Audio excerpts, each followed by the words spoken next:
In this video, we decode open interest and how to use it for liquidity and trend analysis. Open interest represents the total number of options contracts currently active and outstanding in the market. Unlike volume, which resets to zero at the start of every trading day, open interest is a cumulative total that remains until positions are closed or expire.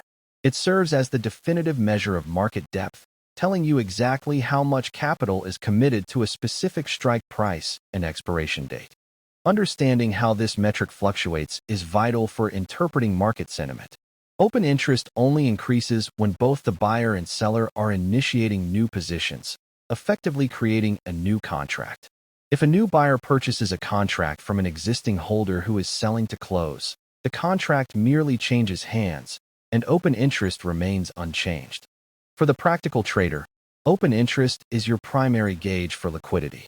A strike price with high open interest, typically in the thousands, indicates a crowded marketplace, ensuring tighter bid-ask spreads and easier entry or exit.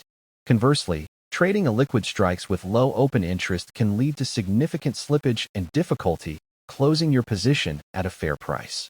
Beyond liquidity, large concentrations of open interest often act as magnetic zones for the stock price, creating soft support or resistance. This is largely driven by market makers who must hedge their exposure against these massive positions by buying or selling the underlying stock. As expiration approaches, this hedging activity can pin the stock price near strikes with the highest open interest, reducing volatility. Tracking the trend of open interest alongside price action provides clues about the strength of a market move. If prices are rising and open interest is also increasing, it confirms that new money is entering the market to support the trend.